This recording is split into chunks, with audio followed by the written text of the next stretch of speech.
इकरा हसन ने ओवैसी साहब का नाम तो नहीं लिया, लेकिन बगैर नाम लिए ही पूरी सपोर्ट कर दी। लेकिन मेरा बस आपसे ये सवाल है कि वोट डालने से पहले ये सोचिए कि क्या वो सरकार बना सकते हैं। अगर वो सरकार के नजदीक पहुंचते हैं तो आप बेशक वोट उन्हें दे दीजिए, लेकिन वो नहीं पहुंचेंगे। उन्हें अगर वोट दिए जाएंगे, बटेंगे अगर हमारे वोट, तो सरकार फिर से भाजपा की बनेगी और इस बार भाजपा नीतीश जी को मुख्यमंत्री भी नहीं। हमारी बहन यूपी कायराना से भी यहाँ आई हुई है, जो बोल रही थी कि अगर यहाँ ओवैसी साहब को वोट देंगे तो उनकी हुकूमत तो नहीं बनेगी, लेकिन यहाँ पे बीजेपी आ जाएगी। तो मेरी बहन इकरा, हमको बहुत खुशी होती थी ये देखकर कि एक कायराना से हमारी बहन है जो इतनी काबिल है, लेकिन अब हमें देखकर ये अफसोस होता है कि तुम हमारे दुश्मनों के हाथों की तलवार बन रही हो। जिस तेजस्वी को तुम जिताने यहाँ आई हो, उस तेजस्वी से जब पूछा गया कि जो आई लव मोहम्मद के पोस्टर ले जाने पर कुछ नौजवानों पर एफआईआर हुआ, उस पर आपका क्या कहना है? तो वो तेजस्वी ने कहा कि मुझे कुछ नहीं पता, मेरा जहन जो है वो अभी बिहार चुनाव पर है। खामोश बैठेंगे मेरे दोस्त, मेरे भाई, मेरे बुजुर्ग। अल्पसंख्यक समाज 17% है। मैं सलाम करता हूं वीआईपी के नेता की बहादुरी को कि उन्होंने अपने समाज के इत्तेहाद पर भरोसा करके ऐलान कर दिया। और ओवैसी तुम्हारी लड़ाई लड़ रहा है, मजलिस तुम्हारे इंसाफ की लड़ाई लड़ रही है। 17% के लोग क्या करेंगे? अगर मल्लाह का बेटा उप मुख्यमंत्री बनेगा तो क्या मोहम्मद का बेटा मुख्यमंत्री नहीं बन सकता? बताओ कोटिया की जनता। क्या अबू बकर, उमर, अली और उस्मान का बेटा मुख्यमंत्री नहीं बन सकता? बताओ सीमांचल की जनता। क्या फातिमा का बेटा मुख्यमंत्री नहीं बन सकता? बन सकता है, बशर्ते कि तुम अपनी ताकत को महसूस करो।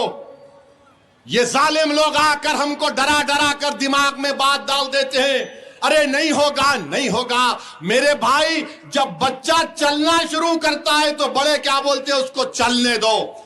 गिरेगा, उठेगा, फिर चलेगा, चलेगा तो दौड़ेगा, दौड़ेगा तो कामयाब होगा। तुम चलना शुरू कर दिया, अब दौड़ो। अपने लिए दौड़ो, अपने बच्चों के लिए दौड़ो। बनेगा इंशाअल्लाह ताला। सीमांचल से इंसाफ उसी वक्त होगा जब सीमांचल का बच्चा पटना में हुक्मरान होगा इंशाअल्लाह ताला। सीमांचल में इंसाफ उसी वक्त होगा जब तुम्हारे मुकद्दर के फैसले सीमांचल का बच्चा पटना में बैठकर करेगा। ये मंजलिस कह रही है आप ना। तो मैं आपको एक बात बताता हूं, 11 तारीख को यहाँ वोटिंग है ना। इसी 11 तारीख को जहां से वो आए हैं, हैदराबाद, तेलंगाना, घर से 1 किलोमीटर की दूरी पर एक विधानसभा है, जुबली हिल्स। एक सीट पर 11 तारीख को वहां भी वोटिंग है।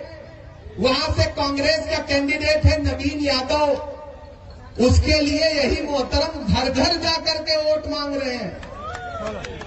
मतलब तुम वहां कांग्रेस के लिए वोट मांगो तो तुम बहुत बड़े हिकमती और बहुत बड़े सियासती, और बहादुरगंज के लोग कांग्रेस को वोट देते तो फिरौन। भैया, ऐसी सियासत तो सीमांचल में नहीं चलेगी।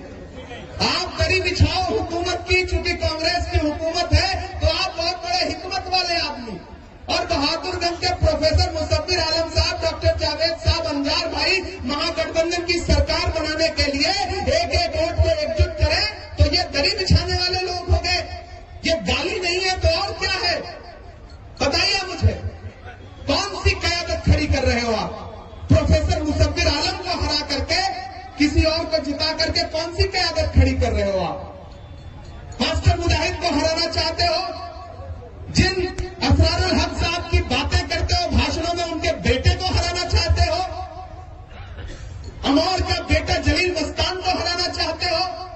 और तो और ढाका में मैं कल अपील करके आया हूं, चुनाव प्रचार करके आया हूं, वहां मोतिउर रहमान साहब जैसी बड़ी शख्सियत के बेटे फैसल रहमान को हराने के लिए भाजपा का एक एमएलए है, उसके सगे भाई राणा रंजीत को टिकट दिया है। और वहां जाकर के कह रहे हैं कि फैसल रहमान को हरा करके राणा रंजीत को जिता करके कयादत खड़ी करो। कैसे कयादत खड़ी होगी बताओ ना मुझे। आप खोलो अपनी सियासत जज्बात का नाम नहीं है, होशमंदी और अक्लमंदी का नाम है। मरहम के लालच में अपनी दुखती रग का पता दुश्मनों को देना